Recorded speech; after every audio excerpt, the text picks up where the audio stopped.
ಇವರೇ ಸೌಜನ್ಯಳನ್ನ ಕಾರ್ನಲ್ಲಿ ಕೂರಿಸ್ಕೊಂಡು ಹೋಗಿದ್ದು ನಾನು ನೋಡಿದೆ. ಇವರೇ ಕಾರ್ನಲ್ಲಿ ಬಲವಂತವಾಗಿ ಕೂರಿಸ್ಕೊಂಡು ಹೋಗ್ತಾ ಇದ್ದಿದ್ದು. ಇದನ್ನ ಸುಪ್ರೀಂ ಕೋರ್ಟ್ ಮುಂದೆ ಚಿಕ್ಕ ಕೆಂಪಮ್ಮನವರು ಹೈ ವಿಟ್ನೆಸ್ ಆಗಿ ಹೇಳ್ತಾರ. ಚಿಕ್ಕ ಕೆಂಪಮ್ಮನವರು ಇವತ್ತಿನಿಂದ ಅಲ್ಲ, ಅವರು ಅವತ್ತು ಧ್ವನಿಯ ಮೂಲಕ ಆಡಿಯೋ ಮೂಲಕ ಹೊರಗಡೆ ತಂದರು. ಒಡನಾಡಿ ಸಂಸ್ಥೆಯ ಸ್ಟ್ಯಾನ್ಲಿ ಅವ್ರ ಜೊತೆ ಮಾತನಾಡಿದ್ರು. ಆಡಿಯೋ ಮೂಲಕ ಹೊರಗಡೆ ಬಂತು ಹೈ ವಿಟ್ನೆಸ್ ಅಂತೇಳಿ. ಅದಾದ ನಂತರ ಮಾಸ್ಕ್ ಹಾಕ್ಕೊಂಡು ಮೀಡಿಯಾಗಳ ಮುಂದೆ ಹೇಳ್ತಿದ್ರು. ಅದಾದ ನಂತರ ಆರ್ ಕನ್ನಡದವರು ಚಿಕ್ಕ ಕೆಂಪಮ್ಮನವರನ್ನೇ ದಾರಿ ತಪ್ಪಿಸೋದಕ್ಕೆ ಹೋಗಿ ಅವರನ್ನೇ ಡೀಲ್ ಮಾಡಕ್ಕೆ ಹೋದಾಗ, ರಂಜಿತ್ ಅನ್ನೋ ಡೀಲ್ ಮಾಡಕ್ಕೆ ಹೋದಾಗ ಅವರು ಮಾಸ್ಕನ್ನು ತೆಗೆದು ಬಿಸಾಕಿ ಮೀಡಿಯಾಗಳ ಮುಂದೆ ಹೇಳಿದ್ರು, ನಾನೇ ಐ ವಿಟ್ನೆಸ್, ಸೌಜನ್ಯಳನ್ನ ಇವರೇ ಕಾರ್ನಲ್ಲಿ ತುಂಬಿಸ್ಕೊಂಡು ಕರ್ಕೊಂಡು ಹೋಗಿದ್ದು ನಾನು ನೋಡಿದೆ ಅಂತ ಹೇಳ್ತಾನೆ ಬರ್ತಾ ಇದ್ದಾರೆ. ಈಗ ಸುಪ್ರೀಂ ಕೋರ್ಟಿಗೆ ಹೈ ವಿಟ್ನೆಸ್ ಆಗಿ ಚಿಕ್ಕ ಕೆಂಪಮ್ಮನವರು ಹಾಜರು ಆಗ್ತಾರೆ. ಇದು ದೊಡ್ಡ ತಿರುವು. ಸಾಕ್ಷಿ ಎಲ್ಲಿದೆ? ಸಾಕ್ಷಿಗಳನ್ನೆಲ್ಲ ನಾಶ ಮಾಡಿ ಆಗಿ ಹೋಗಿದೆಯಲ್ಲ. ರವಿ ಪೂಜಾರಿ ಮತ್ತೆ ಯಾರ್ಯಾರು ಐ ವಿಟ್ನೆಸ್ಗಳಿದ್ರು ಅವ್ರನ್ನೆಲ್ಲರೂ ಸಹ ಎಲ್ಲ ಸಾಕ್ಷಿಗಳನ್ನ ನಾಶ ಮಾಡಿ ಹಾಕಿದೆ. ಮತ್ತೇನು ಇಲ್ಲ, ನಾವು ಅತ್ಯಾಚಾರಿಗಳು ತಪ್ಪಿಸ್ಕೊಂಡ್ಬಿಡ್ತಾ ಇದ್ದೀವಿ, ನಮ್ಮನ್ನು ಯಾರು ಪ್ರಶ್ನೆ ಮಾಡೋರಿಲ್ಲ, ನಾವು ಆರಾಮಾಗಿ ಓಡಾಡ್ಕೊಂಡಿದ್ದೀವಿ, ನಾವು ಯಾರದ್ದು ನೆರಳಲ್ಲಿ ಬದುಕ್ತಾ ಇದ್ದೀವಿ, ನಮ್ಮನ್ನು ಯಾರು ಕಂಟ್ರೋಲ್ ಮಾಡೋಕ್ಕಾಗೋದಿಲ್ಲ, ನಾವು ಆಡಿದ್ದೇ ಆಟ ಅಂತ ಹೇಳ್ತಾ ಇದ್ದಂತಹ ಇವರಿಗೆ ಇವತ್ತು ಸುಪ್ರೀಂ ಕೋರ್ಟಲ್ಲಿ ಹೈ ವಿಟ್ನೆಸ್ಗಳಾಗಿ ಇವತ್ತು ಚಿಕ್ಕ ಕೆಂಪಮ್ಮನವರು ಇದ್ದಾರೆ. ಭಾವನಾ ರವಿ ಬೆಳಗೆರೆಯವರು ಒಂದು ಹೆಣ್ಣುಮಗಳ ಜೊತೆ ಮಾತನಾಡಿದ್ರು. ಅವರು ಮಾತನಾಡಿರುವಂತಹ ವಿಚಾರದಲ್ಲಿ ನಾನು ಸೌಜನ್ಯ ಜೊತೆಗಿದ್ದಂತಹ ಹೆಣ್ಣುಮಗಳು ಅಂತೇಳಿ ಮಾತನಾಡಿರುವಂತಹ ಆಡಿಯೋ ಇವತ್ತು ಹೊರಗಡೆ ಬಂದಿದೆ. ಆ ಆಡಿಯೋದಲ್ಲಿರುವಂಥವರು ಸಹ ಐ ವಿಟ್ನೆಸ್ ಆಗಿ ಅವ್ರು ವಿಟ್ನೆಸ್ ಆಗಿ ಸುಪ್ರೀಂ ಕೋರ್ಟ್ಗೆ ಹೇಳಿದ್ರೆ ಈ ಕೇಸ್ಗೆ ಎಂತಹ ಶಕ್ತಿ ಬರುತ್ತೆ. ಸೌಜನ್ಯ ಸಂಬಂಧಿಕರು ಒಬ್ರು ಹೇಳ್ತಿದ್ರು, ನನ್ನನ್ನು ಇವತ್ತಿನವರೆಗೂ ಯಾರು ಕಾಂಟ್ಯಾಕ್ಟೇ ಮಾಡಿಲ್ಲ, ಅವರು ಸಹ ಐ ವಿಟ್ನೆಸ್ ಆಗಬಹುದು. ಚಿನ್ನಯ್ಯ ಹೇಳೋದಲ್ಲ, ರವಿ ಪೂಜಾರಿ ನನ್ನ ಜೊತೆ ಮಾತನಾಡಿದ್ದಾನೆ, ಆತ್ಮಹತ್ಯೆ ಮಾಡ್ಕೊಳ್ಳೋಕ್ಕಿಂತ ಮುಂಚೆ ಮಾತಾಡಿದ್ದಾನೆ, ರವಿ ಪೂಜಾರಿ ಮಾತನಾಡಿದ್ದಾನೆ, ನನಗೆಲ್ಲ ವಿಚಾರ ಗೊತ್ತು ಅಂತೇಳಿ ಮೀಡಿಯಾಗಳ ಮುಂದೆ ಹೇಳಿರುವಂಥ ಚಿನ್ನಯ್ಯನೂ ಸಹ ಅವ್ರು ಹೇಳ್ತಿದ್ರಲ್ಲ ಹಿಂದೆ, ನನಗೆ ನನ್ನ ಆತ್ಮ ಸಾಕ್ಷಿಗೆ ನಾನು ವಿರುದ್ಧವಾಗಿ ನಡ್ಕೊಳ್ಳೋಕ್ಕಾಗಲ್ಲ, ಇಲ್ಲಿ ಆಗಿರುವಂತಹ ಕೊಲೆಗಳಿಗೆ ನಾನು ನ್ಯಾಯ ಕೊಡಿಸ್ಬೇಕು, ನಾನು ನ್ಯಾಯ ಕೊಡಿಸ್ತೀನಿ, ಅದಕ್ಕೋಸ್ಕರವಾಗಿ ಹೂತು ಹಾಕಿರುವಂತಹ ಹೆಣಗಳನ್ನು ನಾನು ತೆಗೆದುಕೊಡ್ತೇನೆ, ಇಲ್ಲಿ 100 ಹೆಣಗಳನ್ನು ಹೂತು ಹಾಕಿದ್ದೇನೆ ಅಂತ ಹೇಳಿದಂತಹ ಚಿನ್ನಯ್ಯ ಇವತ್ತು ಸೌಜನ್ಯ ವಿಚಾರದಲ್ಲಿ, ರವಿ ಪೂಜಾರಿಯ ವಿಚಾರದಲ್ಲಿ ಚಿನ್ನಯ್ಯ ಬಂದು ಕೋರ್ಟಿಗೆ ಸಾಕ್ಷಿ ಹೇಳ್ತಾರಾ? ಇವರೂ ಸಹ ಸಾಕ್ಷಿದಾರರೇ. ಅಕ್ವಿಟಲ್ ಕಮಿಟಿ ರಚನೆ ಮಾಡುವಂತಹ ವಿಚಾರದಲ್ಲಿ CBIನವರು ನೇರವಾಗಿ ಹೇಳ್ತಾ ಇದ್ದಾರೆ, ತನಿಖಾಧಿಕಾರಿಗಳ ಲೋಪ, ವೈದ್ಯಾಧಿಕಾರಿಗಳ ಲೋಪ ಅಂತೇಳಿ. ಇದೂ ಸಹ ಕೌಂಟ್ ಆಗುತ್ತಾ?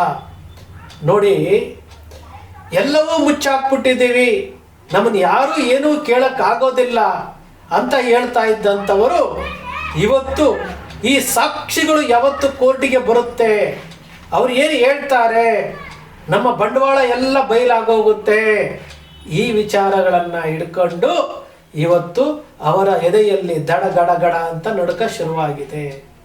ಎಂತೆಂಥವರನ್ನು ಬುಟ್ಟಿಗೆ ಹಾಕ್ಕೊಂಡ್ರು, ಸ್ಯಾಟಲೈಟ್ ಚಾನೆಲ್ಗಳನ್ನು ಬುಟ್ಟಿಗೆ ಹಾಕ್ಕೊಂಡ್ರು, ಇಲ್ಲಿ ಯಾರ್ಯಾರು ಹೋರಾಟಗಾರರನ್ನು ದಾರಿ ತಪ್ಪಿಸ್ಲಿಕ್ಕೆ ನೋಡಿದ್ರು, ಎಲ್ಲವನ್ನೂ ಮಾಡಿದಂಥವರಿಗೆ ಈಗ ಆ ಮಂಜುನಾಥ ಸ್ವಾಮಿ ಅಣ್ಣಪ್ಪ ಸ್ವಾಮಿನೇ ಇವತ್ತು ಒಂದಲ್ಲ ಒಂದು ರೀತಿಯಲ್ಲಿ ಈ ಕಾಮುಕರು ಯಾರಿದ್ದಾರೆ, ಈ ಅತ್ಯಾಚಾರಿಗಳು ಯಾರಿದ್ದಾರೆ, ಅವರ ಮುಖವಾಡವನ್ನು ಬಯಲು ಮಾಡೋದಕ್ಕೆ ಈ ರೀತಿಯಾದಂತಹ ದಾರಿಗಳನ್ನು ತೋರಿಸ್ತಾ ಇರುವಂಥದ್ದು ಸತ್ಯ ಅಲ್ವಾ? ಚಿಕ್ಕ ಕೆಂಪಮ್ಮನವರು ಒಂದು ಹೈ ವಿಟ್ನೆಸ್ ಅಲ್ವಾ? ಚಿಕ್ಕ ಕೆಂಪಮ್ಮನವರು ಹೈ ವಿಟ್ನೆಸ್ಸು, ಚಿನ್ನಯ್ಯನು ಹೈ ವಿಟ್ನೆಸ್ಸು. ಇವತ್ತು ಯಾರ್ಯಾರು ಮುಂದೆ ಬರ್ತಾ ಇದ್ದಾರೋ ಸುಪ್ರೀಂ ಕೋರ್ಟಲ್ಲಿ ಏನು ವಿಚಾರಣೆ ಪ್ರಾರಂಭ ಆದಾಗ ಈ ಯಾರ್ಯಾರು ಸಾಕ್ಷಿಗಳು ಮುಂದೆ ಬರ್ತಾರೋ, ಯಾರು ಗಿರೀಶ್ ಮಟ್ಟಣ್ಣನವರ ಮೊಬೈಲ್ನಲ್ಲಿ ಸಾಕ್ಷಿ ಇದೆ ಅಂತ ಹೇಳ್ತಿದ್ರಲ್ಲ, ಇವೇ ಸಾಕ್ಷಿಗಳು. ಈ ಸಾಕ್ಷಿಗಳೇ ಇವತ್ತು ಸುಪ್ರೀಂ ಕೋರ್ಟಲ್ಲಿ ಸೌಜನ್ಯಗೆ ನ್ಯಾಯ ಕೊಡಿಸುವಂಥದ್ದು. ಟೆಕ್ನಿಕಲ್ ಎವಿಡೆನ್ಸ್ಗಳು ಸಿಗ್ತಾ ಇದೆಯಲ್ಲ, ಅಕ್ವಿಟಲ್ ಕಮಿಟಿ ಯಾಕೆ ರಚನೆ ಮಾಡಬೇಕು ಅಂತ ಹೇಳಿದ್ರು? ವೈದ್ಯಾಧಿಕಾರಿಗಳು ಮತ್ತು ತನಿಖಾಧಿಕಾರಿಗಳು ದಾರಿ ತಪ್ಪಿಸಿದ್ದಾರೆ ಅಂತ ತಾನೇ.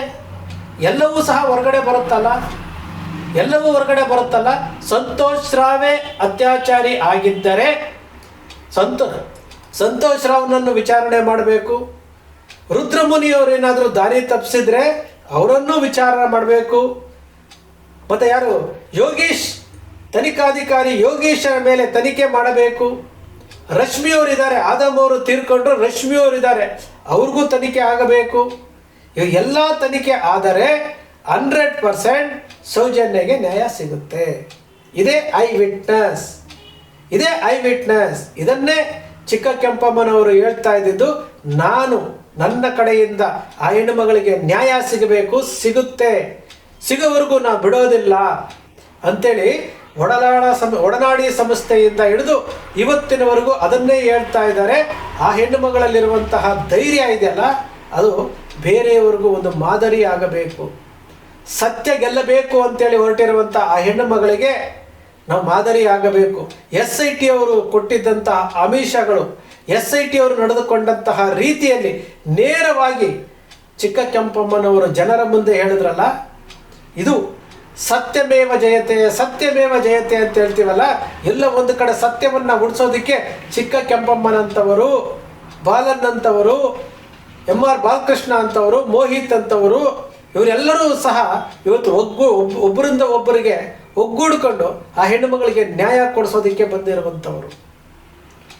ನಾವು ಮಾತಾಡಬೇಕಾಗತ್ರಿ, ನಾವು ಸತ್ಯ ಹೇಳಬೇಕಾಗತ್ತೆ. ಇವತ್ತು 2-3 ವರ್ಷಗಳ ಹಿಂದೆ ನಡೀತಾ ಇದ್ದಂತಹ ವಿಚಾರಗಳು ಇವತ್ತು ಮುನ್ನೆಲೆಗೆ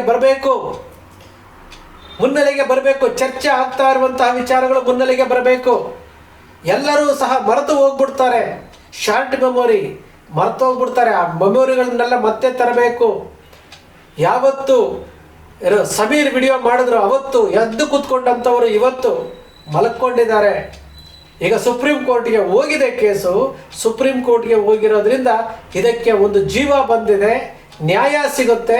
ಕರ್ನಾಟಕ ಮಾತ್ರ ಅಲ್ಲ, ಇಡೀ ದೇಶದ ಜನರು ಆ ಹೆಣ್ಣು ಮಗಳಿಗೆ ನ್ಯಾಯ ಸಿಕ್ಕಿದ್ರೆ ಇಡೀ ನ್ಯಾಯಾಂಗ ವ್ಯವಸ್ಥೆಯ ಮೇಲಿರುವಂತಹ ಗೌರವ ಹೆಚ್ಚಾಗುತ್ತೆ. ಈ ಅತ್ಯಾಚಾರಿಗಳು ಯಾರ್ಯಾರು ಈ ಥರ ದಾರಿ ತಪ್ಪಿಸ್ಕೊಂಡು ಈ ಥರ ನಮ್ಮ ಕೈಲಿ ನಮ್ಮನ್ನು ಏನು ಮಾಡೋಕ್ಕಾಗಲ್ಲ ಅಂತ ಹೇಳ್ಕೊಂಡು ಯಾರ್ಯಾರನ್ನ ದಾರಿ ತಪ್ಪಿಸ್ಲಿಕ್ಕೆ ಹೋದ್ರೋ ಅವರೆಲ್ಲರಿಗೂ ಸಹ ಒಂದು ಪಾಠ ಆಗುತ್ತೆ. ಈ ದೇಶ ಭರತ ಖಂಡ ಸತ್ಯಕ್ಕೆ, ನ್ಯಾಯಕ್ಕೆ, ನೀತಿಗೆ ಹೆಸರುವಾಸಿಯಾದಂಥದ್ದು. ಜಗತ್ತಿನಲ್ಲಿ ಭಾರತ ಅಂತಂದರೆ ವಿಶೇಷವಾದಂತಹ ಪೂಜನೀಯ ಭಾವನೆ ಇದೆ.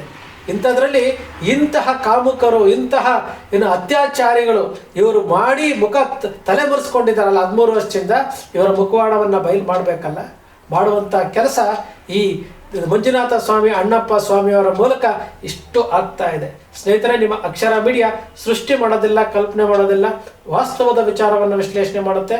ನಿಮ್ಮ ಅಕ್ಷರ ಮೀಡಿಯಾದ ವಿಶ್ಲೇಷಣೆ ನಿಮ್ಗೆ ಇಷ್ಟ ಆಯಿತು ಅಂದರೆ ಸಬ್ಸ್ಕ್ರೈಬ್ ಆಗಲಿಲ್ಲ ಅಂದರೆ ಸಬ್ಸ್ಕ್ರೈಬ್ ಮಾಡ್ಕೊಳ್ಳಿ. ಪಕ್ಕದಲ್ಲಿ ಕಾಣುವಂಥ ಬೆಲ್ ಐಕಾನ್ ಪ್ರೆಸ್ ಮಾಡಿ, ಶೇರ್ ಮಾಡಿ, ಪ್ರೋತ್ಸಾಹ ನೀಡಿ.